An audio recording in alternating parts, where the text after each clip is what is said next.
They say that on your 70th birthday, you're supposed to feel a sense of completion, like you've reached the final summit and can finally look back at the valley of your life with a peaceful heart. My wife, Clara, used to tell me that aging was just a slow process of becoming who you were always meant to be. I spent 40 years as the head archivist for the Charleston Historical Society, preserving the letters and legacies of families who had long since turned to dust. I understood the weight of a name. I understood that a legacy is built in decades and destroyed in an afternoon. But I didn't understand how it felt to be the one discarded until the humidity of a South Carolina July settled over my porch, and my daughter handed me a small, wrapped box with a smile that didn't reach her eyes. I'd spent the entire morning preparing. In Charleston, tradition isn't just a habit, it's a religion. I'd polished the silver that had been in the Sterling family for 4 generations. I'd baked a low-country peach cobbler, the scent of cinnamon and caramelized fruit thick enough to wear. I'd set the table for 3, placing the fine china on the lace tablecloth Clara had crocheted before the tremors in her hands took her hobby away. I even wore my best linen suit, the one I used to wear to gallery openings. I was turning 70, a milestone, or so I thought. The clock in the hallway, a grandfather piece from the late Mutngin Tamchums, chimed 6 times, then 7. By 7:30 the cobbler was cooling into a sticky, congealed mess, and the condensation on the water glasses had pooled into rings on the wood. I checked my phone for the 20th time. No calls. No texts. Just the silent, mocking glow of the screen. I had spent my life protecting history, but I was beginning to realize that my own family saw me as a relic that was simply taking up too much space in the museum. At nearly 8 o'clock, the heavy oak front door of the Montgomery estate, the house I had lived in for 45 years, and signed over to my daughter, Elena, 3 years ago, swung open. Silas Vane, my son-in-law, walked in first. Silas was a man who smelled of expensive bourbon and desperation. He was a venture capitalist by his own description, though I had yet to see him capitalize on anything other than my daughter's inheritance and my own goodwill. He didn't take off his shoes. He never did. He just marched across the hand-rubbed hardwood floors I'd polished every Saturday for half a century. "Arthur, still up. We thought for sure you'd be tucked in by now," Silas said, his voice booming with a false heartiness that made my teeth ache. He checked his gold watch, a piece I knew was a fake, despite the flash. Elena followed him in, her face tight, her eyes darting around the room as if she were looking for an exit before she'd even arrived. She didn't hug me. She didn't say happy birthday. She just set her designer handbag on the dining table, right on top of the lace tablecloth. "We can't stay for dinner, Dad," she said, her voice clipped. "Silas has a late-night conference call with some London investors. We just stopped by to drop this off." She handed me the box. It was small, wrapped in silver paper that felt cold to the touch. "I made cobbler," I said, my voice sounding thin and ancient even to my own ears. "Your mother's recipe, the one with the salted crust." "We already ate at the Ordinary," Silas said, leaning against the doorframe. "You know how it is, Arthur. Time is money. And speaking of time..." He gestured toward the box in my hand. "Open it. It's a game changer for you." I sat down at the head of the table, the chair I had occupied since Mutngin Chinchum by Muitam, and carefully peeled back the paper. I didn't want to tear it. Habit, I suppose. Inside was a high-gloss printed folder. I opened it, expecting perhaps a gift certificate to a nice restaurant or a photo album. Instead, a single-way airline ticket slid out. Charleston to Ocala. Departure, tomorrow, Sao, home a.m. Beneath the ticket was a brochure for the Willows Rest, a senior living community located in the middle of the Florida scrublands. "It's a one-way, Dad," Elena said, and for a second I thought I saw a flicker of guilt in her eyes before she masked it with a look of practiced concern. "We've talked about this. The house is too big. The maintenance is killing the budget. Silas found this place, it's top tier. They have social hours and staff to watch your medications." "I don't take medications, Elena," I said softly. "Well, you will eventually," Silas chimed in, a smirk playing on his lips. "Look, Mort, sorry. Arthur, let's be real. You're rattling around in here like a ghost. We need the space. I'm moving my firm's headquarters into the West Wing next week. It's better this way, a fresh start. The flight is at dawn, so you should probably start packing the essentials. We've already called a junk removal service for the rest of the clutter." Clutter. He was talking about my books, my archives, Clara's dresses. My life. I looked at the ticket. The ink seemed to blur. I was being evicted from my own history on my 70th birthday. They weren't just asking me to leave. They were erasing me. They had waited until I signed the deed over a move I made to save them from inheritance taxes, a move made out of love to reveal their true colors. Have a nice flight, Arthur. Silas laughed, clapping a hand on my shoulder. The weight of it felt like a mountain. Don't worry about the house. We're going to modernize it. Get rid of all this heavy wood and the old-fashioned smell. Silas, that's enough, Elena muttered, though she didn't disagree. She looked at me one last time. We'll call you when you land. The shuttle will be waiting at the airport. They left as quickly as they had arrived. The roar of Silas's Porsche echoed down the driveway, leaving me in a silence so profound it felt like I was underwater. I sat there for an hour, maybe two. The peach cobbler was cold. The birthday candles I hadn't lit sat in a box by the sink. I felt a tear track down my cheek, but I didn't wipe it away. I let it fall onto the one-way ticket. What they didn't know, what I hadn't told a soul, not even Elena, was that my silence wasn't a sign of weakness. It was a sign of a secret. 2 months ago, I had received a letter from a law firm in Boston. It concerned the estate of Alistair Montgomery, my late great-uncle, a man who had built a timber empire and died a recluse. The family always thought he'd squandered his fortune on failed land deals in the Pacific Northwest. They were wrong. Alistair had been a hoarder of wealth, a man who trusted no one but the blood that shared his name. And as the last surviving Montgomery male of my generation, I had inherited everything. The liquid assets alone totaled $30 million. There were properties in Aspen, a penthouse in Manhattan, and a portfolio that made Silas's venture capital look like a child's lemonade stand. I had planned to tell Elena tonight. I had planned to tell her that her husband's mounting debts, which I knew about because I still looked at the mail that came to this house, would be wiped clean. I was going to save them. I was going to ensure my grandchildren's great-grandchildren never had to work a day in their lives. I looked at the silver-wrapped box on the table. Have a nice flight, she had said. A cold, hard knot formed in my stomach. It wasn't sadness anymore. It was something I hadn't felt in decades. It was the feeling of a Sterling reclaiming his edge. I stood up, my joints popping in the quiet room. I didn't go to my bedroom to pack. Instead, I went to the basement, to the hidden floorboard beneath the old wine rack. I pulled out a burner phone I'd bought weeks ago and a leather-bound ledger. I dialed a number I had memorized. "This is Arthur Sterling," I said when the voice answered. "I'm ready to move forward with the acquisition, all of it, especially the debt buyout for Vane Holdings. I want every cent of his liability moved to a private shell company under my control, and I want it done before the markets open on Monday." I listened to the voice on the other end confirm the details. My heart was thumping, not with the flutter of an old man, but with the steady beat of a hunter. "One more thing," I said, looking out the window at the sprawling gardens I had tended for 40 years. "I'm going to Ocala tomorrow, but I won't be staying. Hire a private security firm. I want a Heimlich Bonauer watch on the Montgomery estate. No one enters or leaves with so much as a silver spoon without my authorization. I still have the life estate clause in that deed they haven't bothered to read carefully." I hung up. I walked to the kitchen, took a bite of the cold peach cobbler, and spat it into the trash. It tasted like ash. I looked at the grandfather clock. In exactly 6 hours, a car would arrive to take me to the airport. I would get on that plane. I would let them think they had won. I would let them start their modernization. I would let them celebrate their freedom from the anchor of an old man.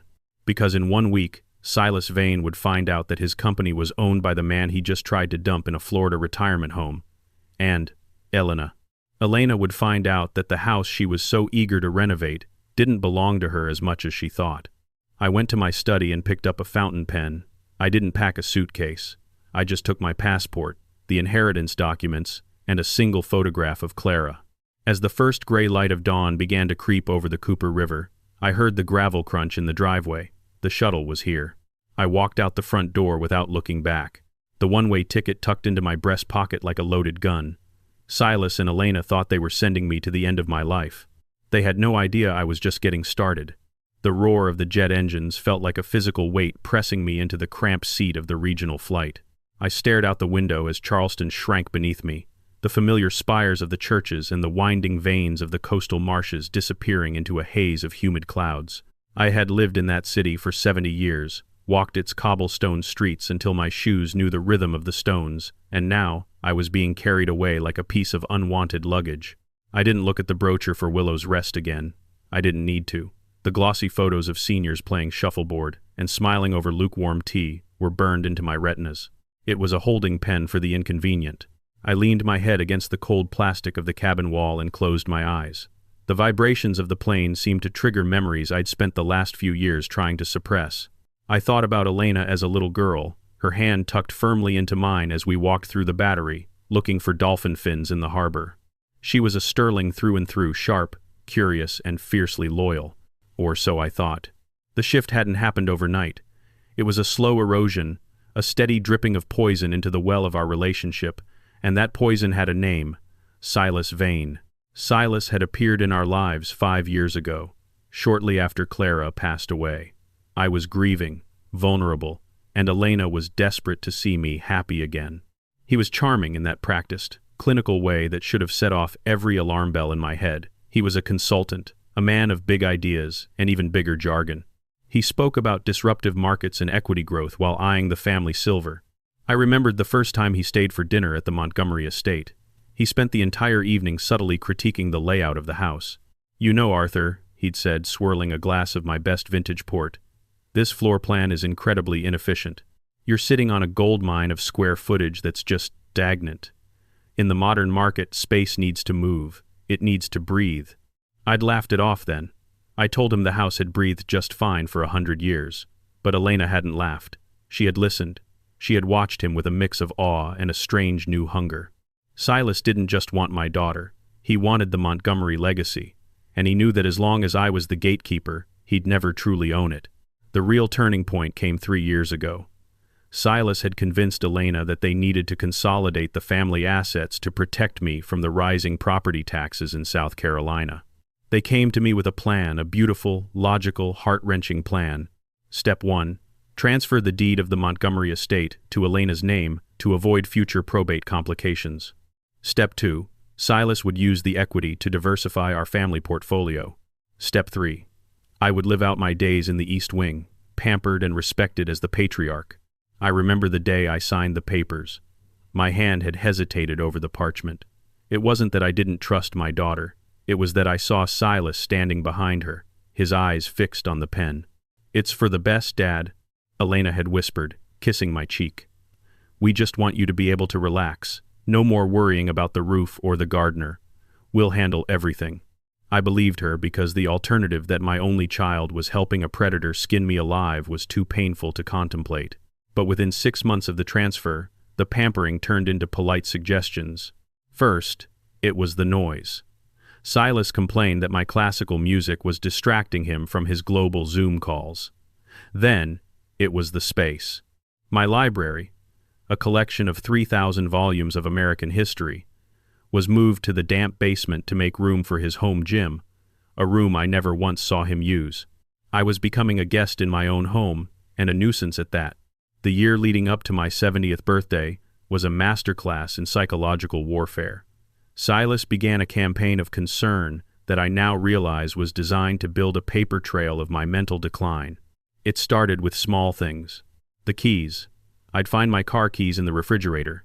I knew I hadn't put them there, but Silas would just sigh and say, "Again, Arthur, we really need to talk about your focus." The appointments. I'd be told I missed a doctor's visit I never scheduled. The confusion. Whenever I challenged Silas on his spending, like the time I saw a Muihai home charge for a corporate retreat on a joint account that was supposed to be for house repairs, he would turn it around on me. "Arthur, we talked about this weeks ago," he'd say, his voice dripping with fake patience. "You gave me the green light. Don't you remember? You were sitting right there in the sunroom. You seemed a bit foggy that day." I began to doubt my own mind. I started writing everything down in a secret ledger, hiding it behind the loose brick in the cellar. I documented every conversation, every gas bill, every weirdly placed set of keys, and that's when I saw the pattern. Silas Vane wasn't just a bad businessman, he was a parasite. He was using the Montgomery estate as collateral for a series of increasingly risky venture loans.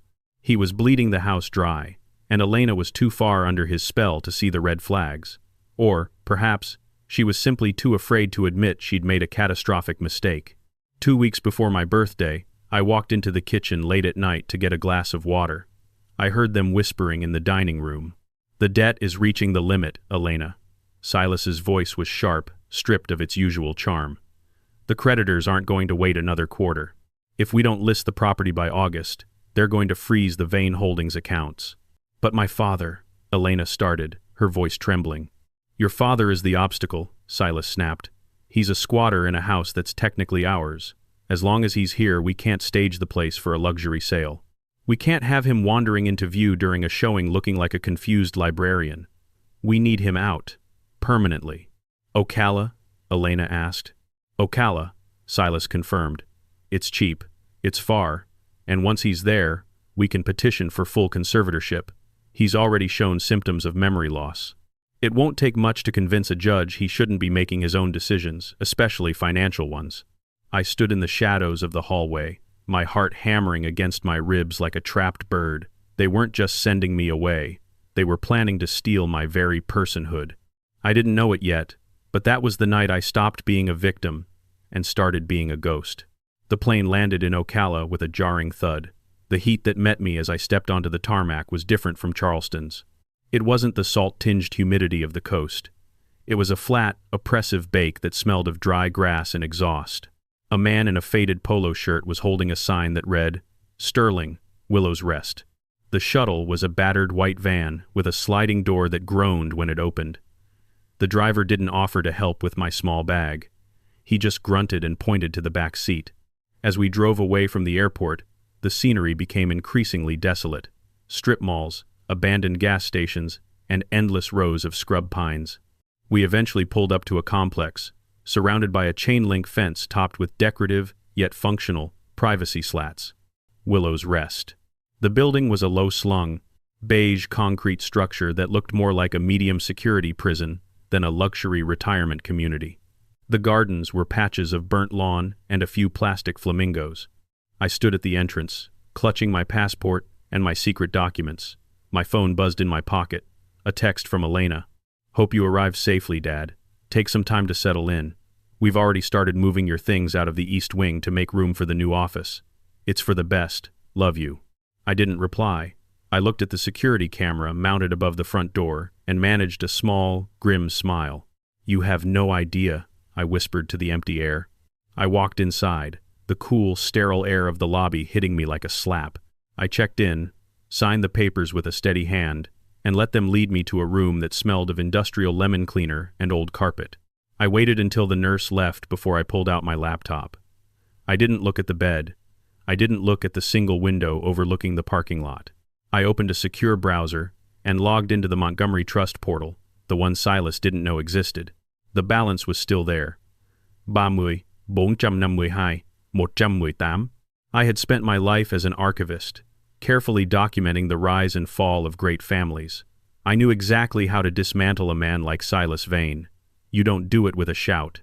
You do it by removing the floorboards beneath him, one by one, until he realizes too late that he's standing on nothing but air. I opened a file titled Phase 1, The Liquidation. I was 70 years old today, and for the first time in my life, I understood that history isn't just about what happened in the past. It's about who survives to tell the story. The first move was simple. I sent an encrypted message to a contact in the Cayman Islands. By tomorrow morning, a small, aggressive firm would begin buying up the secondary debt of Vane Holdings. Silas thought he was drowning in debt. He was about to find out that I was the water. What happened next, however, was something even I hadn't predicted. As I sat in the dim light of my retirement room, a notification popped up on my screen. Someone was trying to access Clara's private safe deposit box at the Charleston First National Bank. Someone with Elena's signature. The knot in my stomach tightened. They weren't just taking the house. They were going after Clara's jewelry, the pieces meant for our grandchildren. I leaned back, my eyes cold. "Wrong move, Silas," I whispered. That was the only thing I might have forgiven. I reached for my phone and dialed the bank's head of security, a man whose tuition I had paid 20 years ago as a favor to his father. "It's Arthur Sterling," I said. "We have a security breach, and I want to record every second of it." The cursor on my laptop screen blinked steadily. a rhythmic digital heartbeat in the otherwise suffocating silence of my room at Willow's Rest. Outside, the Florida sun was beginning to set, casting long, bruised shadows of scrub pines across the cracked asphalt of the parking lot. I leaned back in the vinyl-covered chair, my bones aching with a weariness that had nothing to do with my age and everything to do with the betrayal that was currently unfolding 900 miles away in a climate-controlled vault in Charleston. I had spent my entire career as an archivist, cataloging the ways people tried to outrun their own nature. I had read the private letters of 19th century merchants who traded their honor for a fleet of ships, and the diaries of debutantes who sold their souls for a title. Now, I was watching it happen in real time to my own blood. Elena was at the bank. My security contact, a man named Miller, who owed me a favor from the days I'd helped his father keep his family land, had just sent the alert. They were trying to open Clara's box. That box didn't just contain jewelry. It contained the sterling family history, the heavy gold pocket watch my grandfather wore when he met President Roosevelt, the emerald earrings Clara had worn on our wedding night, and the handwritten letters I'd sent her from the archives every day for 40 years. To Silas and Elena, those items were just liquid assets, a way to pay off another month of high-interest loans for their lifestyle. To me, they were the only things I had left of the woman I loved. I picked up my phone. I didn't call Elena. Not yet. Instead, I called the bank manager directly. "Arthur Sterling here," I said, my voice as cold and hard as a winter morning. "I understand there is an attempt to access Box Bonchum Lehigh. I am calling to confirm that I have not authorized any person, including my daughter, to remove the contents. My power of attorney specifically excludes the safety deposit boxes. If she attempts to force the lock, call the police. I want a report filed for attempted theft. Do I make myself clear?" The manager stammered something about family misunderstandings, but I cut him off. "This isn't a misunderstanding. It's a crime. And if those items leave that vault, I will hold your institution personally responsible for the loss of a multi-million-dollar historic collection." I hung up before he could argue. My heart was pounding, a frantic thud against my ribs. I had to remind myself to breathe. I was playing a long game now. I was the archivist, and Silas Vane was just a footnote I was about to erase. The first few days at Willow's Rest were designed to break a man's spirit. The food was a gray, tasteless mush, and the activities were a patronizing series of sing-alongs and seated aerobics. I played my part perfectly. I wore my slightly rumpled linen shirts, walked with a deliberate shaky gait, and let the staff believe I was just another fading mind waiting for the end. I spent most of my time in the media center, a dusty room with 2 ancient desktop computers, which gave me the perfect cover to manage my new empire without anyone suspecting I was anything more than a man looking up old weather reports. It was during my second night there that I met Jax. He was an orderly, a man in his late 20s with the scarred knuckles of a fighter and eyes that saw way too much. He caught me in the media center at high, a.m., my screen glowing with the complex spreadsheets of Vane Holdings' debt architecture. "You're not looking for recipes, are you, Pop?" Jax said, leaning against the doorframe, a mop bucket at his side. I didn't close the laptop. That would have been a tell. Instead, I looked him in the eye. "I'm looking for a way to buy the company that owns this building, Jax. Do you like working here?" He snorted, a sharp, bitter sound. "This place is a warehouse for people the world wants to forget. The owners pull the funding every quarter and pocket the difference. My paycheck bounced last Friday." "Well," I said, turning the screen slightly toward him, "I just bought the holding company that services their mezzanine debt. By next Tuesday, I'll be the one who decides if your paycheck clears. And I'm looking for someone on the inside who can keep an eye on things while I'm indisposed." Jax looked at the screen, then at me. He didn't ask how a 70-year-old man in a rest home had that kind of power. He just nodded. "What do you need?" "Information," I told him, "and a way to get out of here for a few hours without being logged on the security feed. I have a meeting in Tampa I can't afford to miss." "Done," he said, "but it'll cost you more than just a cleared paycheck." "Name it." "There's a woman in Bone B, Mrs. Kensington. She's 90 and sharp as a tack, but her son is trying to medicate her into a stupor so he can sell her estate in Charleston. Fix that, and I'm yours." I smiled. It seemed I wasn't the only one Silas and his ilk were trying to bury. The predatory world was smaller than I thought. "Consider it done, Jax. I have a very good lawyer who specializes in exactly that kind of disagreement." While Jax helped me navigate the physical walls of my prison, I spent the rest of the night dismantling Silas's financial ones. Through my inheritance, I had hired Harrison, Blackwood, a prestigious Boston firm that specialized in aggressive corporate takeovers. They were my hounds. I'd discovered that Silas had leveraged the Montgomery estate against a massive development project in Kensington, a luxury condo complex that had stalled due to environmental violations. Silas had tried to bribe his way past. He was bleeding $50,000 a week in interest. He was desperate, and a desperate man is a man who makes mistakes. He had forged my signature on a secondary lien. I found the digital scan of it in his private cloud files, which weren't nearly as private as he thought. I looked at the signature. It was a good imitation, but it lacked the specific flourish I'd used on every document since 1985. It was a death warrant for his career. I didn't call the police. That would be too quick. I wanted him to feel the walls closing in, just like he'd tried to make me feel in that East Wing bedroom. On the fourth day, Elena finally called. I was sitting on a bench in the Serenity Garden, watching a lizard hunt flies on a stone fountain. I let it ring 4 times before answering. Dad? Oh, thank God. We've been trying to reach you for days. The facility said you've been unresponsive, she said, her voice high and thin, the sound of a woman who was drowning, but still trying to act like she was swimming. I've been resting, Elena.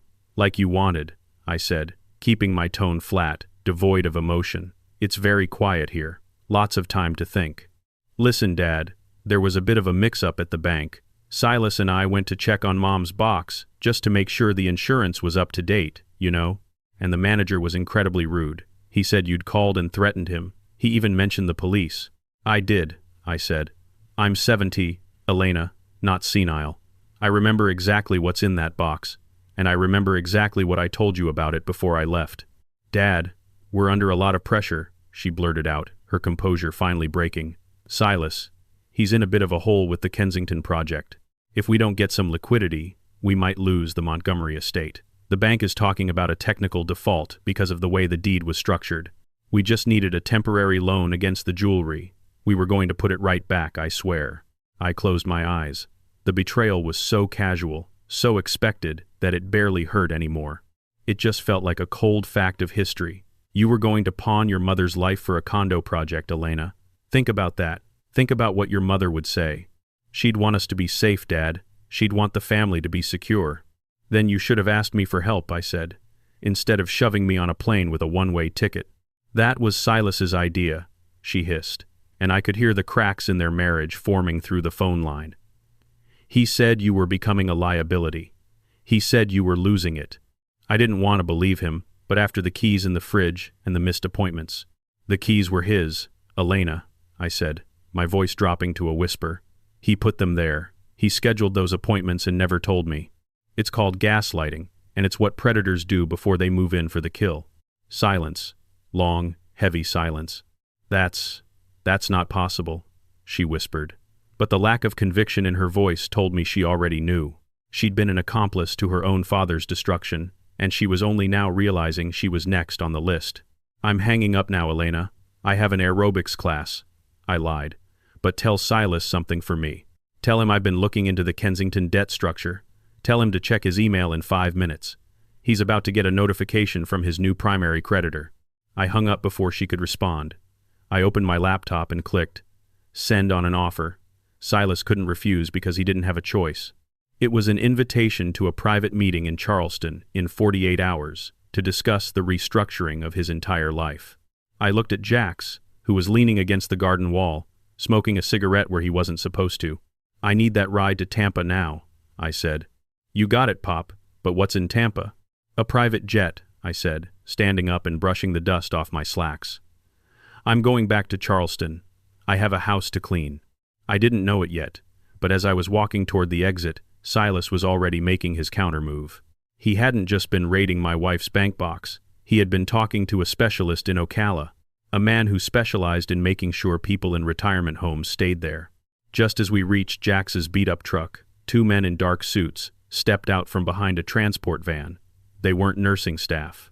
They were security consultants Silas had hired to ensure I didn't wander off in my confused state. Mr. Sterling? The larger one said, his hand resting on a concealed holster. We're here to take you back to your room. It's for your own safety. You've had a very stressful day." I looked at Jax. He tightened his grip on his mop handle, his eyes flashing with that old fighter's spark. I looked at the men, then at the camera I knew was recording everything. "I didn't know it then," I whispered to myself, echoing a phrase I'd read in 1,000 historical texts, but this was the moment the war became physical. I reached into my pocket, not for a weapon, but for the one-way ticket they'd given me. I held it up like a flag of truce. "I have a ticket," I said, a grim smile spreading across my face. "But I think you're the ones who are going to need a ride."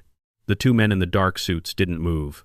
They stood with a terrifying, immovable stillness that reminded me of the gargoyles on the old cathedrals in Europe, ornamental, until you realized they were designed to weather a storm. The larger one, a man whose neck was wider than his head, and whose suit jacket struggled to contain a pair of shoulders built for violence, took a step forward. His boots crunched on the gravel, a sound that felt like bone-breaking. I felt Jax shift beside me, the mop handle in his hand no longer a tool for cleaning, but a weapon of necessity. "Mr. Sterling," the big one repeated, his voice a low, gravelly rumble. "Let's not make this difficult. We have medical authorization from your son-in-law.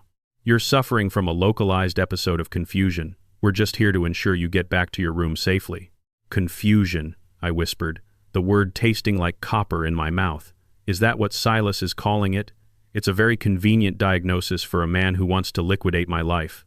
I looked at the smaller of the two, a man with sharp, predatory eyes and a thin scar running through his eyebrow. He wasn't looking at me. He was looking at Jax, sizing him up, looking for the opening. I realized then that Silas hadn't just hired security.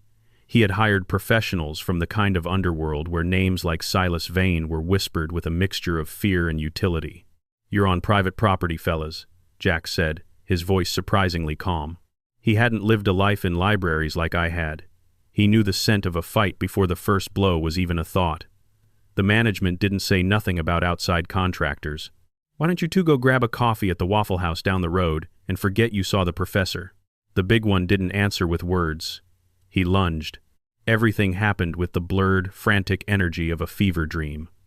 I saw Jax move with a fluidity that shouldn't have belonged to an orderly. He swung the mop handle, catching the big man across the shins with a crack that echoed off the beige walls of Willow's Rest. The big man let out a grunt of pain, but he didn't go down. He was a bull, driven by a paycheck and a complete lack of empathy. The smaller one moved toward me, his hand reaching for my collar, but I wasn't the frail old man he expected. I had spent 40 years lifting heavy boxes of history, and while my joints were stiff, my will was a forged blade. I didn't try to punch him. I used my weight. As he reached for me, I stepped into his space, driving my shoulder into his chest and using the momentum to shove him toward the transport van. He hit the metal with a satisfying thud, the air leaving his lungs in a sharp wheeze. "The truck, Arthur! Get in the truck!" Jax yelled. He was locked in a struggle with the giant, the mop handle pinned between them. I scrambled toward Jax's beat-up Chevy, my heart hammering so hard I thought it might burst through my ribs. I hadn't felt this alive in years, and I hadn't felt this terrified in decades. I dove into the passenger seat just as Jax broke free, delivering a sharp, precise kick to the big man's kneecap. Jax scrambled behind the wheel, the engine roaring to life with a scream of protesting metal. We fishtailed out of the parking lot, gravel spraying against the dark suits of Silas's hired muscle like buckshot. Neither of us spoke for the first 5 miles. We just drove, the Florida scrublands blurring past in a smear of green and gray. I watched the rearview mirror, waiting for the dark SUV I knew would be coming. But the road remained empty. For now. "You okay, Pop?" Jax finally asked, his breathing heavy. His knuckles were bleeding, the skin torn where he'd hit the big man's jaw. "I've had better birthdays," I said, my hands finally beginning to shake as the adrenaline began its slow, painful retreat. "Why did you do that, Jax? You could have lost your job. You could have been arrested." Jax kept his eyes on the road. "My old man was like you. Smart, quiet, worked 40 years at the docks in Savannah. When he got sick, my sister's husband tried to do exactly what Silas is doing to you. Talked him into signing over the house, then moved him into a place just like Willow's Rest. By the time I found out, Dad had died of a broken heart in a room that smelled like bleach. I couldn't save him, but I can save you."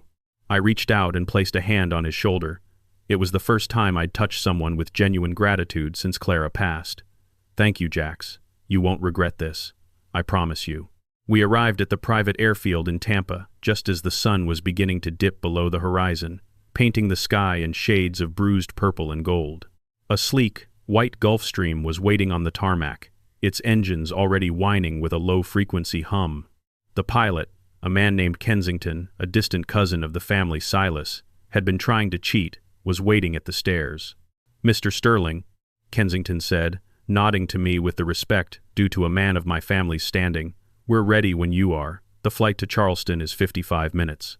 "Jax is coming with me," I said. It wasn't a request. Kensington looked at Jax's bloodied knuckles and faded polo shirt, then back at me. He saw the fire in my eyes and stepped aside. "Welcome aboard, gentlemen." As the jet climbed into the night sky, leaving the humid swamp of Florida behind, I opened my laptop. I didn't look at the luxury leather interior or the expensive scotch Kensington had placed on the table. I logged into the remote security feed for the Montgomery estate. I didn't know it yet, but what I was about to see would change the nature of my revenge from a financial takeover to a total war of annihilation. The cameras, hidden in the crown molding of the grand hallway and the library, flickered to life. I watched as 3 men I didn't recognize hauled a heavy, velvet-lined crate through the front door. They weren't movers, they were antique dealers. I recognized the lead man Silas's brother, Jackson Vane, a man known in the shady underbelly of the art world for laundering stolen heritage. They were in my library. I watched in silent, cold horror as they began to strip the shelves, not just the books, but the built-in mahogany carvings, the ones my great-grandfather had commissioned in Mutngin Tamchum Chinmui Hai. They were dismantling the house from the inside out. Then, the camera shifted as someone entered the room. It was Elena. She was standing there, holding a clipboard, watching them rip the history from the walls. She looked pale, her eyes red from crying, but she wasn't stopping them. She was checking items off a list. "That's the first edition, Whitman," I whispered, my voice breaking as I saw a man toss a leather-bound volume into a cardboard box like it was a piece of trash. "Clara gave me that on our 10th anniversary. "They're selling it off, aren't they?" Jax asked, leaning over my shoulder. "Worse," I said, my voice hardening. "They're erasing it. Silas isn't just trying to pay his debts. He's liquidating the Sterling name so he can disappear with whatever is left. He's planning to leave Elena with the empty shell of a house and a mountain of legal trouble while he flees to a non-extradition country." I can see the travel documents on the desk in the background of the study feed. I felt a surge of rage so pure it felt like ice water in my veins. My daughter wasn't just a victim, she was a witness to the murder of our family's soul. Whether she was doing it out of fear or some twisted sense of loyalty to that parasite, it didn't matter anymore. "Kensington," I called out to the cockpit. "How much longer?" 30 minutes to Charleston, sir."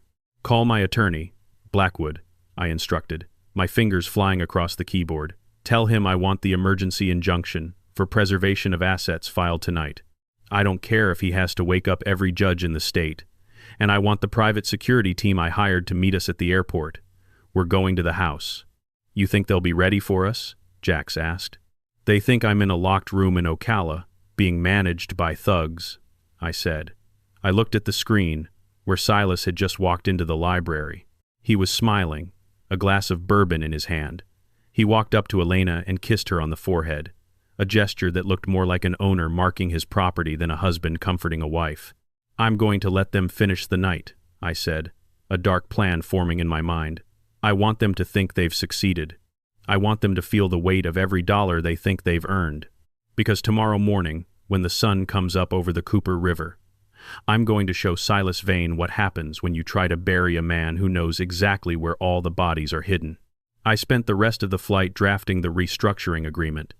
It was a document of absolute humiliation. I wasn't just going to take my money back. I was going to take Silas's name. I was going to take his reputation. And I was going to give Elena a choice that would either save her soul or finish the job Silas had started. As the wheels touched down on the Charleston tarmac, the rain began to fall, a heavy, cleansing low-country downpour. I stepped off the plane into the humid night, flanked by Jax and 4 men in tactical gear who looked like they'd just stepped out of a specialized unit. My phone buzzed, a notification from the bank. "Security alert. Attempted access to box Bonchum Le Hai denied. Police report filed. Suspect, Elena Sterling Vane." I stared at the message. She had tried again, even after our phone call, even after the warnings. The betrayal was complete. "Let's go," I said, my voice barely audible over the rain. We drove through the silent, sleeping streets of the city I loved. When we reached the gates of the Montgomery estate, I saw the moving trucks parked in the drive, their hazards flashing like the eyes of scavengers. I signaled for my driver to stop. "We wait until come a.m., I told the team. "I want Silas to be at breakfast. I want him to have his coffee in his hand when the world falls apart." The hours passed in a slow, agonizing crawl. I watched the house through the rain-streaked windows of the SUV. I saw lights flickering in the library. I saw shadows moving. Every minute felt like a year. I thought about Clara. I thought about the life we'd built. I thought about the first time I held Elena in that very house, promising her the world. I didn't know it yet, but the man I was that night, the man who loved his daughter more than his own life, was about to die. And the man who replaced him would be someone Silas Vane would never forget. As the clock on the dashboard clicked to hung, I nodded to the lead security officer. "Go," I said. We didn't knock. We didn't ring the bell. My security team used a specialized tool to bypass the electronic locks I had installed years ago. The doors swung open with a hiss of air, and I stepped back into my home. The smell hit me first. It didn't smell like wax and old paper anymore. It smelled like stale cigars and expensive, shallow cologne. Silas's smell. We walked into the dining room. Silas was sitting at the head of the table, my table, eating a plate of eggs. Elena was sitting opposite him, staring into a cup of coffee with a hollow, vacant look. Silas looked up, a piece of toast halfway to his mouth. He froze. The color drained from his face so fast it was as if someone had pulled a plug in his feet. "Arthur?" he stammered, the toast falling to the plate with a wet splat. "How? What are you doing here? You're supposed to be in Ocala. You're having a breakdown." I walked to the head of the table. I didn't say a word. I just stood there, dripping wet, the ghost of the man he'd tried to kill. I reached out, picked up his coffee cup, and poured the steaming liquid onto his expensive silk tie. "The flight was fine, Silas," I said, my voice steady and terrifyingly calm. "But I think you're the one who's about to have a very, very bad day." Elena looked at me, her mouth hanging open. "Dad, how did you get out?" I looked at her, and the heart that had been breaking for months finally turned to stone. "The same way I'm going to get you out of this house, Elena, with the truth." I threw the folder onto the table. It wasn't the Willow's Rest brochure this time. It was a stack of documents detailing the criminal fraud Silas had committed against the Sterling Trust, the forged signatures, and the record of his brother's illegal antique smuggling. "Check your phone, Silas," I said. "Your accounts were frozen 10 minutes ago. Your brother is being detained at the port, and the men standing behind me, they aren't here to protect you." Silas scrambled to his feet, his chair screeching against the hardwood. "You can't do this. I have the deed. Elena gave me the deed." "I kept a life estate, Silas," I reminded him, leaning in until I could smell the fear on his breath. "And a life estate means I have the right to occupy this property until I draw my last breath. Which means you, and your moving trucks, and your consultants are currently trespassing on my property." I looked at the lead security officer. "Remove him. If he resists, use the video evidence of the theft in the library as grounds for a citizen's arrest until the police arrive." "Wait!" Elena screamed, standing up. "Dad, please! He said we had to. He said they were going to kill us if we didn't pay." I looked at her, and for the first time, I didn't see my daughter. I saw a stranger who had stood by while my heart was ripped out of my chest. "Then you should have died with your honor, Elena," I said, "because now you're just going to have to live with the consequences." What happened next was the one thing I hadn't planned for. Silas, realizing he was cornered, didn't beg. He didn't run. He reached into his jacket and pulled out a small, black remote. "If I'm going down, Arthur," he snarled, his eyes wild with a desperate, frantic light, "then this history you love so much is going with me." My heart stopped. "What did you do, Silas?" "The East Wing," he grinned, his finger hovering over the button. "I had the renovators install a little something in the insulation. One press, and this whole monument becomes a bonfire. Now tell your dogs to back off, or we all burn together." The air in the dining room turned static, the kind of heavy, electric silence that precedes a lightning strike over the marsh. I looked at the small black plastic device in Silas's hand, a cheap, unremarkable thing that carried the weight of 1,000-year-old tragedy. My heart didn't race. It slowed. It was the rhythm of a man who had spent 40 years cataloging the aftermath of disasters. I knew what happened when history burned. I'd seen the charred edges of the 1815 records, the ghosts of names lost to the flames of the Civil War. Now, the man who had stolen my bed and my dignity was threatening to finish the job by incinerating my soul. "You won't do it, Silas," I said, my voice sounding like gravel being crushed under a slow-moving wheel. "Because the moment that wing goes up, you lose the only thing you have left to bargain with. Without those archives, without the sterling name, you're just a common arsonist with a pile of debt and a forged passport." Silas's thumb twitched over the button. A bead of sweat rolled down his temple, carving a path through the expensive foundation he used to hide his late-night binges. "Try me, Arthur. You think I care about the papers. You think I care about your great-grandfather's journals. This house is a prison, and I'm the one with the keys to the demolition. Tell your goons to drop their gear, or I swear to God, I'll light this place up so bright they'll see it from Fort Sumter." I looked at Elena. She was shaking, her hands gripped so tight around her coffee mug that her knuckles looked like white stones. She looked at Silas, then at me, her eyes darting back and forth like a trapped animal. "Silas, stop it," she whispered. "Dad, just give him what he wants. Let him go." "I can't do that, Elena," I said, "because he's already gone.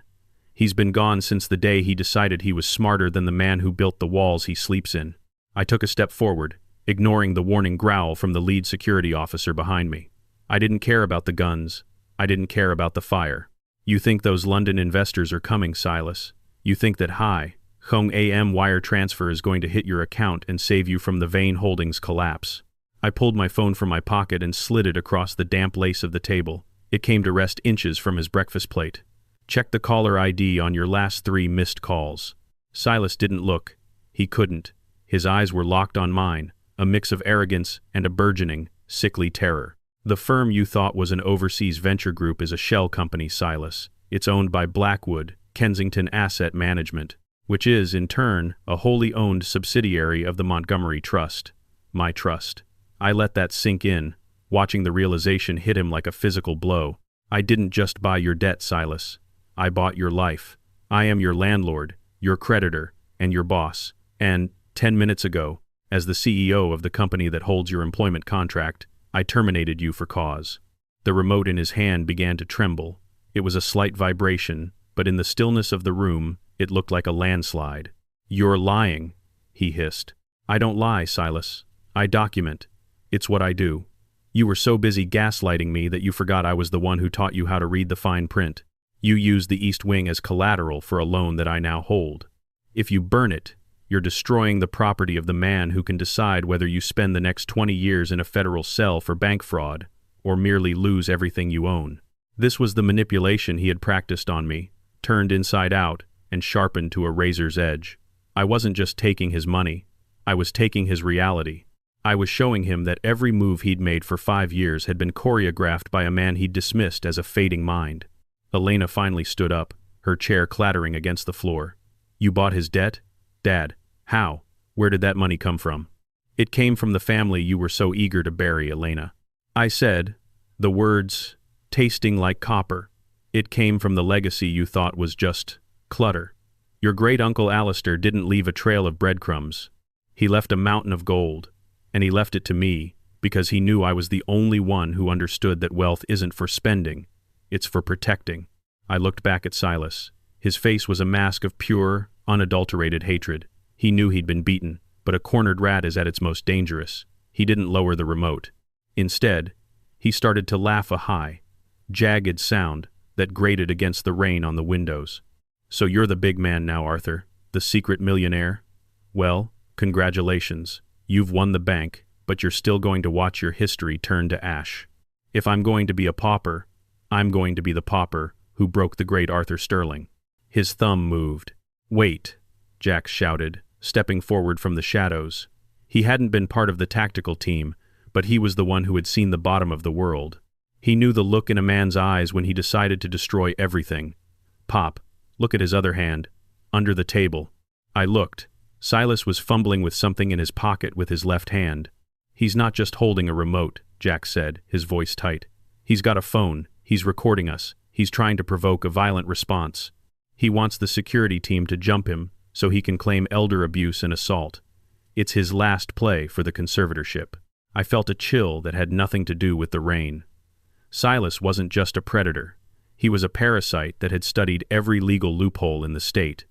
He wanted me to be the aggressor. He wanted the headline to be rich, mentally unstable patriarch attacks son-in-law. Put the cameras on, Silas, I said, spreading my hands wide. Let the world see. Let them see the man who was threatening to burn a historic landmark because he lost a game of cards he didn't even know he was playing. I turned to the lead officer. Stand down, everyone, out of the room, except for Jax and my daughter.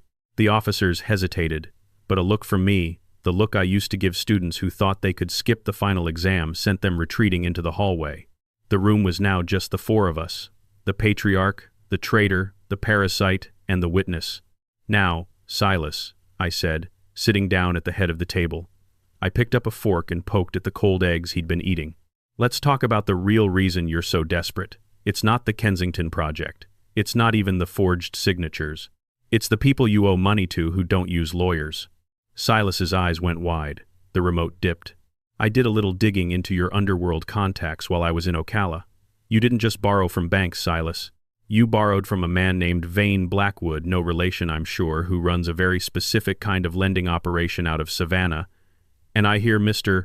Blackwood is very particular about his interest rates, especially when the collateral this house is no longer accessible to you. The psychological tension in the room was so thick you could have cut it with a butter knife. I was peeling him like an onion, layer by layer, until there was nothing left but the bitter core. They're coming for you, Silas. Not today, maybe not tomorrow, but they're coming. And the only person in this world who has the liquid capital to pay them off and keep your legs from being broken in a dark alley is me. I leaned forward, my voice a soft, deadly whisper. So, you have two choices. You can press that button, burn my books, and wait for the men from Savannah to find you in a ditch. Or, you can hand me that remote, sign the full confession I've prepared, and I might consider paying off the debt that's going to get you killed. Silas was panting now. The bravado had vanished, replaced by the raw, naked fear of a man who realized he had traded a comfortable life for a death sentence. He looked at Elena, searching for support, but she had turned away. She was looking at the portrait of her mother on the wall, tears streaming down her face. Elena, he croaked. You were going to burn the house, Silas, she said, her voice hollow. My mother's house. You didn't just lie to me. You were going to kill our history. She looked at me, and for the first time in 3 years, I saw my daughter, not the woman Silas had molded, but the girl who used to help me file the census records. Do it, Dad, she said. Finish it. Silas looked at the remote. He looked at the phone in his other hand. Then, he looked at Jax, who was coiled like a spring, ready to move. I want the money first, Silas said, his voice cracking. I want the wire confirmation for the Savannah debt. I don't negotiate with arsonists, I said. You hand me the remote, you sign the papers, and you leave this house with nothing but the clothes on your back. If you do that, I'll handle the men from Savannah. If you don't, well, I've always wanted to see how the East Wing looks in the morning light. It was the ultimate humiliation. I was asking him to admit he was a beggar at the table he'd tried to steal. For a long minute, the only sound was the rhythmic ticking of the grandfather clock. Then, with a shaking hand, Silas placed the remote on the table. He pushed it toward me with the tip of his finger, as if it were a poisonous spider. Sign the papers, I said, sliding the folder toward him. He signed. He signed the confession of fraud, the relinquishment of all claims to the Montgomery estate, and the admission of the theft of the Sterling archives. His hand was so shaky the signature looked like a child's scrawl. Now, I said, standing up, get out. The money, Arthur, you said. I said I'd consider it, I snapped. And I've considered it. I'll pay the debt, but I'm also calling the police to report the antique smuggling. You'll be safe from the men in Savannah, Silas, but you'll be spending the next decade in a place that makes Willow's Rest look like a 5-star resort. Silas let out a strangled cry and lunged across the table, not for me, but for the papers. Jax was faster. He caught Silas by the throat and pinned him against the sideboard, the fine china rattling behind his head. The professor said, "Get out." Jax growled. As Silas was dragged toward the door by my security team, he turned back, his face contorted. You think you've won? You're an old man, Arthur. You're still alone in this big empty house. You have nothing but ghosts. I didn't answer. I just watched him go. When the front door slammed shut, silence returned to the Montgomery estate. Elena was still standing by the table, her shoulders shaking. I walked over to her, but I didn't reach out. Not yet. Too much had been broken. I didn't know, Dad, she sobbed. I swear, I didn't know about the explosives. I didn't know he was that far gone. Ignorance is a choice, Elena, I said, and you chose it every day for 3 years. I walked toward the east wing, my heart heavy. I needed to see the damage. I needed to see what he'd done to my life's work. But as I opened the heavy oak doors to the archives, I stopped. The room was empty. Not burned, not looted, empty. Every shelf was bare. Every crate was gone. The first edition, Whitman, the journals, the letters, everything. I turned back to the hallway, a new terror rising in my chest. Elena, where are the archives? The men I saw on the camera, they were taking them. Elena looked at me, a strange expression crossing her face. Dad, Silas didn't hire those men to sell the books. Then who were they? They were working for Silas's brother, she whispered. But they didn't take them to a warehouse. They took them to the pier. They were loading them onto a freighter last night.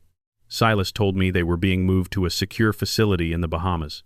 My blood ran cold. The Bahamas, a non-extradition country. Silas hadn't planned to burn the archives. He'd already sent them away. The remote, the explosives. It was all a distraction.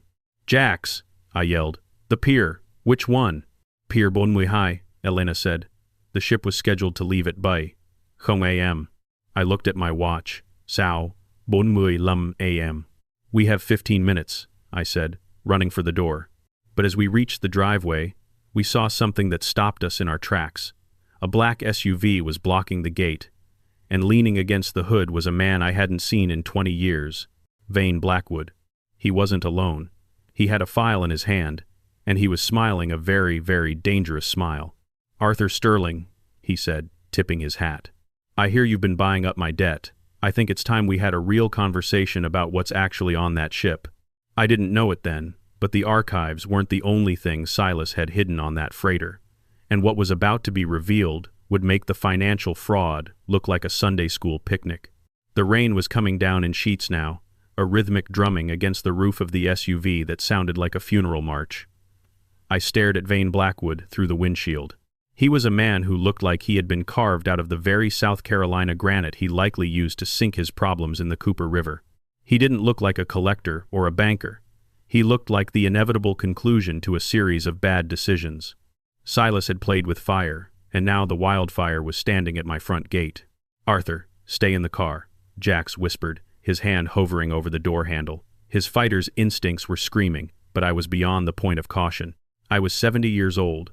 My life had been packed into a one-way box, and my legacy was currently sitting on a rust bucket freighter 10 minutes from open water. No, I said, my voice steady. He didn't come here to kill me. You don't bring a file to a hit. I stepped out into the downpour. The humidity instantly clung to my suit, heavy and suffocating. Vane Blackwood didn't move. He just watched me with eyes that were as dark and unreadable as a midnight tide. Mr. Sterling, he said, his voice a smooth, low-frequency hum. I've spent the last 48 hours trying to figure out how an archivist in a Florida nursing home managed to buy out 3 of my most profitable high-interest notes. You're a very expensive ghost. I'm a man who protects what belongs to him, I replied, standing my ground as the water ran down my neck. And you're a man who is currently standing on my property, blocking my way to a very important meeting at Pier Bonmui Hai. Blackwood let out a short, dry chuckle. He tapped the file against the hood of his car. Pier Bonmui Hai is a waste of your time, Arthur. Your son-in-law is a bigger fool than I thought. He told you he was shipping your books to the Bahamas. He told me he was shipping collateral to a buyer in Panama. He tossed the file toward me. I caught it, the cardboard soggy within seconds. I flipped it open. Inside were manifests, photos, and a series of digital signatures. Silas wasn't just stealing your archives, Arthur, Blackwood said, his expression turning grim. He was using the Sterling name to verify a collection of forged colonial land deeds.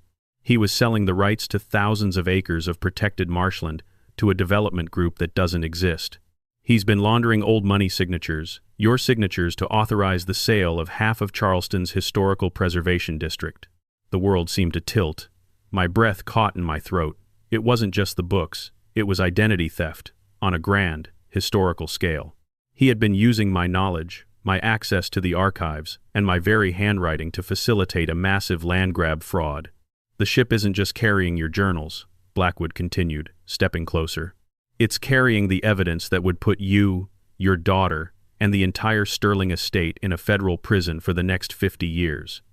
Silas isn't running away with the money. He's running away and leaving the trail of breadcrumbs leading straight to your front door. I looked back at the house, at the glowing windows of the library. Elena was in there. She was an accomplice, whether she knew the scale of it or not. Why are you telling me this? I asked. You're a predatory lender. You should be happy to see the Sterling estate burn so you can pick over the ashes. Blackwood's face hardened. Because Silas Vane tried to pay me off with a forged check signed by you. I don't mind a bit of grit in my business, Arthur, but I don't like being played for a fool. And more importantly, I remember your wife. Clara Sterling was the only person in this city who didn't look down her nose at my mother when she was cleaning the silver in this very house. I don't owe Silas anything, but I owe Clara a debt of honor. He stepped aside and signaled to his driver. The black SUV pulled back, clearing the gate. The Lady Kensington is at Pier Bonmuy High, Blackwood said. They're untying the lines now. If you want your name back, you have exactly 8 minutes. And Arthur? Yes. Don't call the police. If that ship leaves the dock with those papers, the police won't be your friends. They'll be your pallbearers. I didn't wait for another word.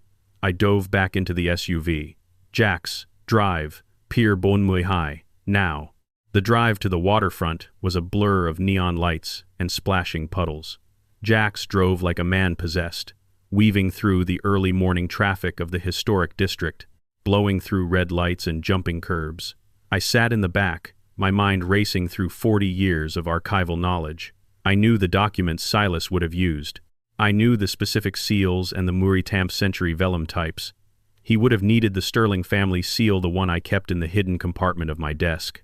I didn't know it yet, I whispered to the empty air, but the betrayal went even deeper than the land deeds. We reached the pier at Sao Nammuitam AM.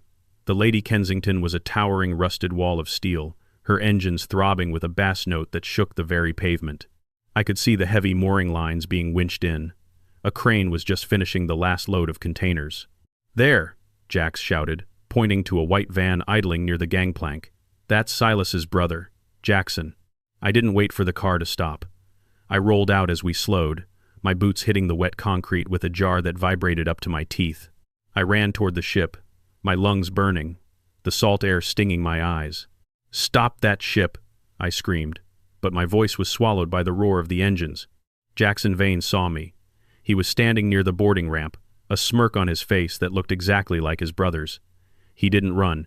He just folded his arms.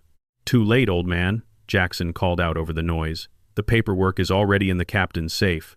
By the time this boat hits international waters, Arthur Sterling is going to be the most wanted man in South Carolina. And Silas and I will be sipping mojitos in a place where your history doesn't mean a damn thing. You're selling forgeries, Jackson, I yelled, closing the distance between us. The deeds are fake. Blackwood told me everything. Jackson's smirk didn't falter. Fake? Maybe. But the signatures are real. Every one of them was signed by your daughter, Arthur. She's the one who's going to take the fall. Silas made sure of it. The ground seemed to give way beneath me. Not Elena. Please, not Elena. She didn't know what she was signing. I gasped, reaching the ramp. Doesn't matter in court, does it? She's the one who benefited. She's the one on the deed. Jackson stepped back onto the ramp as it began to lift. Have a nice life, Professor, or what's left of it. He turned to walk up into the ship. But he forgot one thing. He forgot about Jax. My friend from Willow's Rest didn't use words. He didn't use a ramp. He ran at a dead sprint, leaped from the edge of the pier, and grabbed the railing of the rising gangway. He pulled himself up with the terrifying strength of a man who had been pushed too far his entire life. Jackson spun around, reaching for something in his waistband, but Jax was on him. A single, brutal punch sent Jackson Vane sprawling back against the steel hull. Jax grabbed him by the collar and dragged him toward the edge. "Arthur, get up here!" Jax roared. I scrambled, grabbing the edge of the moving ramp, my fingers screaming as the metal bit into my palms. Jax reached down and hauled me up with a grunt of effort. We were on the ship. We were moving. The pier was beginning to recede into the mist. "The bridge!" I shouted. "We have to get to the bridge!" We fought our way through the narrow, grease-slicked corridors of the freighter. The crew was busy with departure, and in the chaos of the rain and the morning light, we were just two more shadows. We reached the bridge just as the captain was giving the order to increase speed. "Captain," I burst through the door, soaking wet and looking like a madman. "This ship is carrying stolen property and fraudulent documents. I am Arthur Sterling, and I am the legal owner of the cargo and container Boncham Lehigh." The captain, a weathered man with a thick Greek accent, looked at me with bored indifference. "I have papers, old man. I have signatures. Get off my bridge before I have the crew throw you overboard." "The signatures are part of a federal fraud investigation," I countered. I pulled out the folder Blackwood had given me. "Look at the manifest numbers. They don't match the Port Authority filings. If you leave this dock, you are an accessory to international land fraud. Is that worth your license? Is it worth your ship?" The captain hesitated. He looked at the folder, then at the radar. He was a businessman, not a criminal.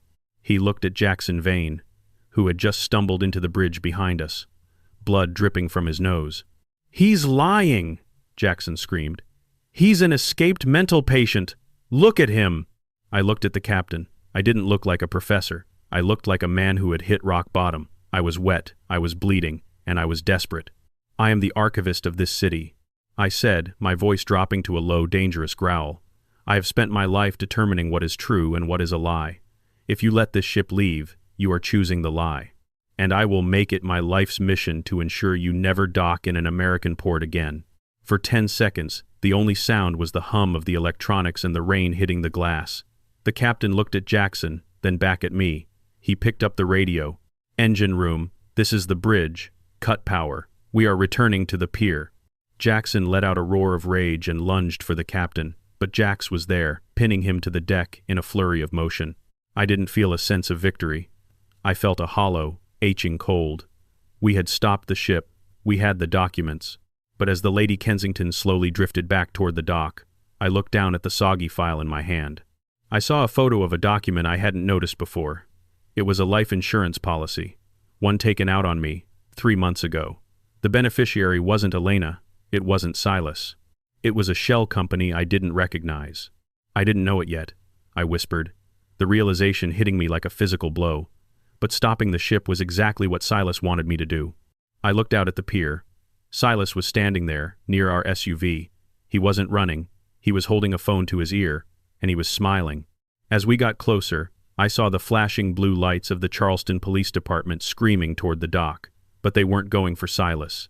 They were pointing their spotlights at the ship, at me. "Jax," I said, my voice trembling. "He didn't just forge the deeds. He called in a report. He told them I kidnapped his brother and hijacked the ship in a fit of dementia-fueled rage. I had hit rock bottom. I was on a hijacked ship, standing over a beaten man, with the evidence of a multi-million-dollar fraud in my hand, and my own signature was on every single page. The reversal was complete. Silas Vane hadn't just taken my house. He had turned my own history into my prison. As the first police officer stepped onto the gangplank, megaphone in hand, I looked at Jax. "We're going to jail, aren't we, Pop?" Jax asked quietly. "Not today," I said, my eyes fixed on Silas. I reached into my pocket and pulled out the burner phone. I hadn't used the one-way ticket to Ocala, but I had used the time to make one more call to someone Silas had forgotten about. "Today," I whispered, "we find out if history can be rewritten one last time." The blue and red lights of the Charleston Police Department danced off the churning, rain-slicked surface of the Cooper River like a neon nightmare. Through the rain, I saw Silas. He was leaning against the fender of our SUV, his arms crossed, watching the Lady Kensington drift back to the pier. He looked like a man who had just finished a very satisfying day at the office. "Arthur, they're coming up the ramp," Jax yelled, bracing himself near the bridge door. "Let them," I said. My heart was a steady, cold engine. I reached into my pocket and hit send on the burner phone. The megaphone crackled across the water. Arthur Sterling, this is the Charleston PD. Step out onto the deck with your hands visible. We have a report of a kidnapping and a maritime hijacking. Do not resist. I didn't step out. I looked at the ship's captain, who was now staring at Jackson Vane bloodied and groaning on the floor, and then back at me. He looked terrified. He realized he was the middleman, in a war between a dying legacy and a rising predator. "Captain," I said, my voice barely a whisper, but cutting through the tension. "You have a choice. You can let them arrest me, and you can explain to a federal judge why your manifest includes 22 forged land deeds, or you can give me 3 minutes on your ship's satellite broadcast system. This ship is registered in the Marshall Islands. Technically, until the local police set foot on your deck, you are the law here." The captain looked at the approaching police boat, then at the folder in my hand. He saw the name Montgomery Trust. He knew that in this city, names like that didn't just carry money. They carried the power to make problems disappear or make them permanent. 3 minutes, he grunted, gesturing toward the communication console. Then I opened the gates. I stepped to the microphone. I wasn't just an archivist anymore. I was the voice of every person Silas Vane had ever tried to erase.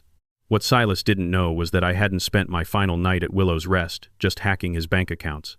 I had contacted the Charleston Chronicle's investigative desk and a forensic auditor named Sterling Harrison, a distant cousin, who had been waiting for a reason to dismantle Silas's venture capital facade. "Silas," my voice boomed out over the ship's external PA system, echoing off the waterfront warehouses. It was distorted, ghostly, and loud enough to make the police officers pause on the gangplank. "I know you're listening. I know you think the police are here for me. And technically they are. But before they take me, I think you should look at the Jumbotron over the Market Street intersection." On the pier, I saw Silas stiffen. He uncrossed his arms. He looked toward the city skyline. I had authorized a private tech firm to hijack the digital advertising boards near the waterfront for exactly 3 minutes. It was a stunt that cost me $50,000 of my inheritance, and it was the best money I ever spent. Instead of an ad for luxury watches or low-country tours, the screens began to scroll through the Silas Vane ledger. The 180 không in secret credit card debt. The photos of the forged signatures on the Montgomery estate deed. The life insurance policy he'd taken out on me, naming a shell company, Vane Liquidations, as the sole beneficiary. But the final slide was the one that broke the camel's back. It was a video recording from the hidden camera in my study, the one Silas hadn't found because I'd installed it in a 19th century clock he thought was worthless junk.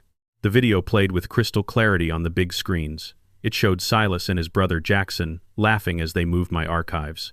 Once the old man accidentally falls in the shower at Willow's Rest, Silas's voice rang out from the screens. "The insurance pays out, the house is ours, and the deeds on the freighter make us untouchable. Elena will be too busy mourning the anchor to realize she's a penniless widow." The silence that followed on the pier was deafening. The police officers on the gangplank stopped. They weren't looking at me anymore. They were looking at the man standing by the SUV. Silas's face went from pale to a sickly, mottled purple. He reached for his car door, but 2 police officers who had been standing near him suddenly realized the situation had changed. They didn't even need a radio call. They saw the confession playing on a 30-foot screen above their heads. "Silas Vane, stay where you are," an officer shouted. Silas didn't stay. He dove into the driver's seat of the Porsche, the engine roaring to life. He slammed it into reverse, nearly clipping a patrol car. "He's running!" Jax yelled from the bridge. "He won't get far," I said, my voice cold.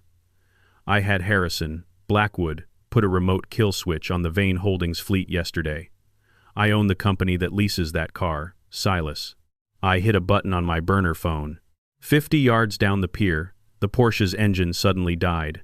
The lights flickered and went dark. The car drifted to a halt, a powerless, expensive toy. Silas pounded on the steering wheel, a muffled scream of rage echoing through the glass. The police swarmed the car. They didn't use polite suggestions this time. They shattered the window, dragged Silas out, and slammed him onto the wet asphalt. The king of Charleston venture capital was face down in a puddle, his $100 silk tie soaking up the filth of the harbor. 10 minutes later, I walked down the gangplank of the Lady Kensington. I was still wet, still tired, but for the first time in years, I felt light. Jax walked beside me, his head held high. The lead detective, a man named Garrett Miller, met me at the bottom of the ramp. He looked at me, then at the screens that were still flickering with the evidence of Silas's crimes. "Mr. Sterling," Miller said, his voice hesitant, "we received a call from your son-in-law claiming you had kidnapped his brother and were attempting to flee with stolen assets." "I was securing the assets, detective," I said, handing him the soggy folder from Blackwood. "And as for the kidnapping, ask Jackson Vane if he was kidnapped or if he was simply caught in the act of international maritime fraud." Miller looked at the folder. He saw the life insurance policy. He saw the forged deeds. He looked back at the Porsche, where Silas was being read his rights. "I think we have a lot to talk about at the station, Arthur," Miller said. "But for now, we have a medical team for your friend and a car to take you home." "Not home," I said, my eyes finding Elena. She was standing near the edge of the pier, clutching her coat around her. She looked like a ghost. She had seen the video. She had heard her husband admit that he was waiting for me to die. She had heard him call her a penniless widow. I walked toward her. The rain had slowed to a drizzle, the gray light of morning finally breaking through the clouds. "Dad," she whispered as I approached. She didn't move to hug me. She looked like she was afraid I would vanish if she touched me. I didn't know about the insurance. I didn't know he wanted you." "You didn't want to know, Elena," I said. It was the hardest thing I'd ever had to say. "You traded your eyes for a life you couldn't afford. You let him turn our history into a weapon." "What's going to happen?" she asked, her voice trembling. "The Montgomery estate is being returned to the Sterling Trust," I said. "Silas is going to prison for a long time. His brother, too. As for you..." I paused, looking at the city skyline. "I've set up a small account. It's enough for a modest apartment and a good lawyer. But the house? The archives? You're not ready for them. You proved that when you handed him the key." "Dad, please. I'm your daughter." "I know," I said, "and that's why I'm not letting you sink with him, but I'm not pulling you back onto the pedestal either. You need to learn how to stand on your own 2 feet without leaning on a Sterling name you don't respect." I turned away from her and looked at Jax. He was being treated by an EMT, a bandage on his knuckles, but he was grinning. "What now, Pop?" he asked. "Now," I said, "we go back to the Montgomery estate. I have some books to put back on the shelves." But as I turned to leave the pier, Vane Blackwood stepped out from the shadows of a warehouse. He was still holding his umbrella, his expression as unreadable as ever. "A clean win, Arthur," Blackwood said. "Mostly." "Mostly? You stopped the ship. You caught the rat. But you forgot to check the second manifest," Blackwood said, sliding a single sheet of paper toward me. I took it. My eyes scanned the text. It wasn't a land deed. It wasn't a bank statement. It was a bill of sale for the Montgomery estate.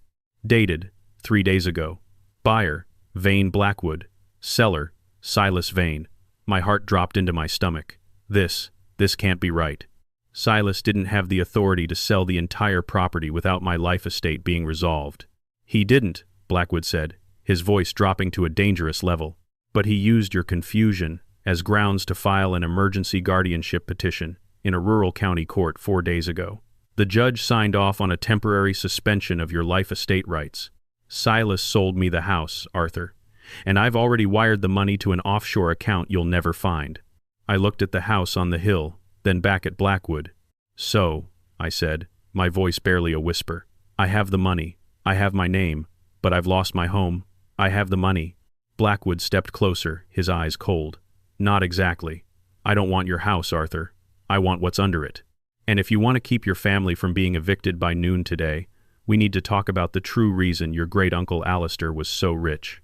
I looked at the paper, then at the man who now technically owned my life's history. I realized then that the war wasn't over. Silas was just the opening act. "I didn't know it yet," I whispered, the old archivist's refrain echoing in my mind. But the real history of the Montgomerys was about to be unearthed, and it was far bloodier than a few forged deeds. I looked at Jax, then at the police lights, then at the man holding the deed to my soul. "Let's talk, Blackwood," I said. "But first, I need a very large coffee. It's been a long 70 years. The rain had slowed to a ghostly mist by the time we reached the gates of the Montgomery estate. The black SUV carrying Vane Blackwood followed us up the winding drive like a predator that had finally cornered its prey. I looked at the house, the white columns, the sprawling verandas, the centuries of ivy clinging to the brick. It was a beautiful monument, but standing there with Blackwood's bill of sale in my pocket, it felt like a tomb. Jax sat in the passenger seat, his eyes darting between the rearview mirror and the front door of the house. "Pop, we can't just walk in there with him. That man isn't Silas. Silas was a vulture. Blackwood is a wolf." "I know exactly what he is, Jax," I said, my voice sounding older than I felt. "But a wolf doesn't want the den, he wants what's inside it, and I'm the only one who knows how to open the vault." We stepped out of the car. Vane Blackwood was already there, his umbrella held by a silent driver. He looked at the house with a clinical sort of appreciation. Alistair Montgomery was a paranoid man, Arthur. He spent 40 years buying up timberland, yes, but he also bought something much more valuable. He bought the history of every prominent family in this city. He was the city's secret bookkeeper. I didn't answer. I led them inside, past the stripped shelves of the library where the ghosts of my books still seemed to linger in the dust. We went deeper into the house, into the cellar where the foundation stones were laid in the Motngin Bay chums. The air was thick with the smell of damp earth and ancient lime. "You said you wanted to know why Alistair was so rich," I said, stopping in front of a heavy, iron-banded door that looked like it belonged in a dungeon. Everyone thought it was land. Everyone thought it was luck. But as an archivist, I knew better. I found the ledger he kept, the one he called the Sterling Ledger. Blackwood's eyes sharpened. The one that contains the true ownership of the Charleston Port Authority lands. I felt a cold shiver. He knew. The port sits on land that was never legally transferred from the Sterling family after the Great Fire of Motngin Tamcham Samwimot. Alistair found the original grants. He spent his life collecting hush money from the city's elite to keep those documents from surfacing. If that ledger went public, half the fortunes in this city would vanish overnight in a sea of litigation. And that ledger is what Silas was trying to ship to the Bahamas. Blackwood said, his voice dropping to a whisper. He didn't even know what he had. He thought it was just a high-value antique.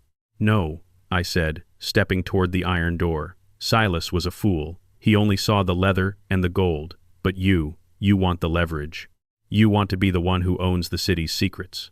I reached into the hidden cavity behind a loose stone, not the one where I kept my burner phone, but one deeper, grittier. I pulled out a heavy brass key.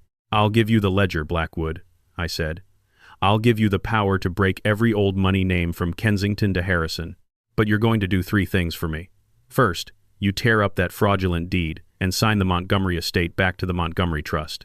Second, you ensure Jax here gets a position at your security firm, one with a salary that matches his loyalty. And third, Blackwood prompted, leaning in, you leave my daughter out of it, completely. No lawsuits, no debt collection, no harassment. She's a Sterling, and she's suffered enough of Silas Vane's poison." Blackwood studied me for a long time. The silence in the cellar was absolute, broken only by the distant drip of water. Finally, he nodded. "You have a deal, Arthur. I have no interest in an old house or a broken woman. I want the keys to the kingdom." I turned the key in the lock. The iron door groaned open, revealing a small, stone-walled chamber. In the center, on a simple wooden pedestal, sat a thick, leather-bound volume. It looked unremarkable, just another relic of a bygone era. Blackwood stepped forward, his hand trembling slightly as he reached for the prize.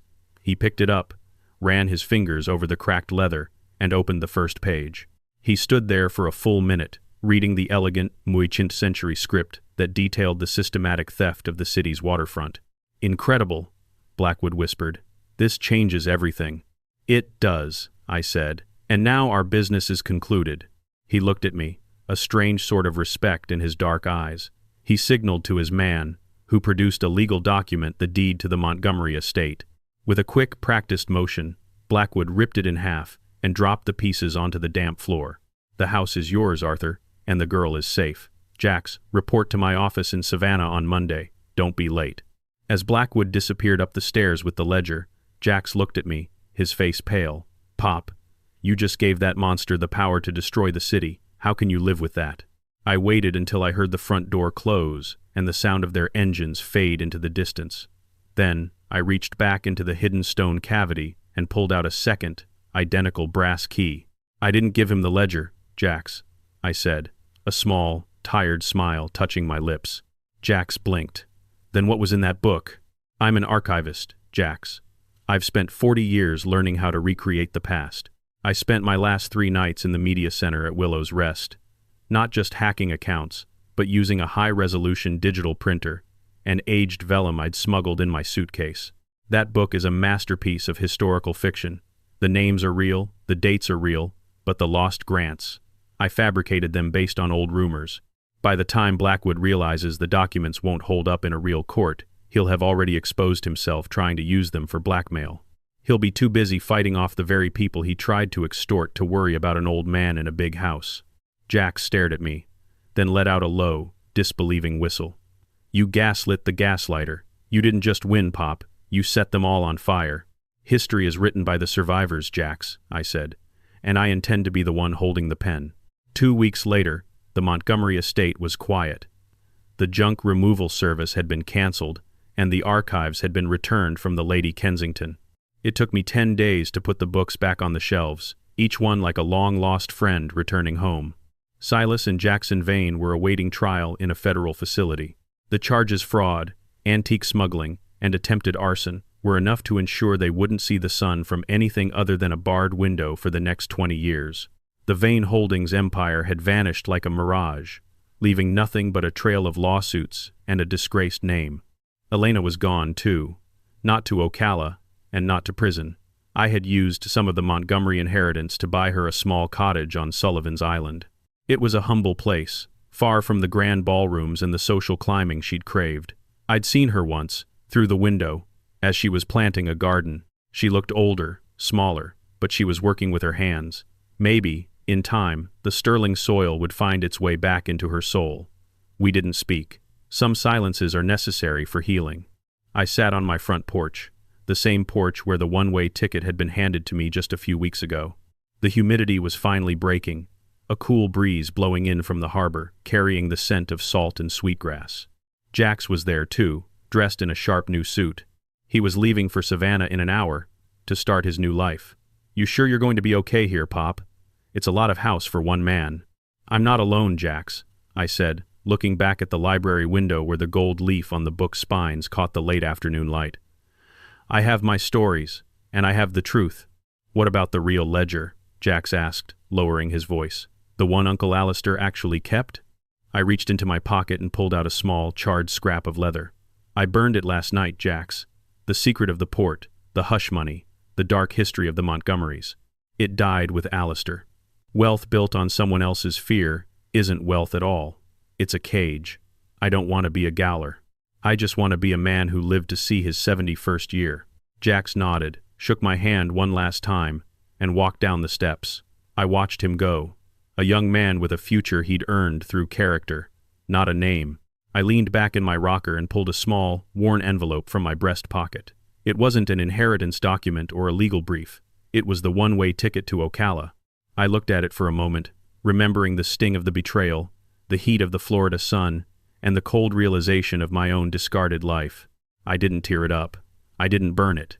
Instead, I stood up, walked into my library, and placed the ticket inside the front cover of the first edition Whitman Clara had given me. It would stay there, a bookmark in the history of my life, a reminder that we are never truly finished, and that the most powerful move you can make is the one your enemies never see coming. The clock in the hallway chimed 6 times, then 7. I was Arthur Sterling. I was 70 years old, and for the first time in my life, I was exactly where I was meant to be. I walked to the kitchen, cut myself a massive slice of the fresh peach cobbler I'd made that afternoon, and sat down at the head of my table. The silence wasn't lonely anymore. It was peaceful. I took a bite, tasted the salt and the sugar, and smiled at the empty chair across from me. "Happy birthday, Arthur," I whispered. It was quite a flight.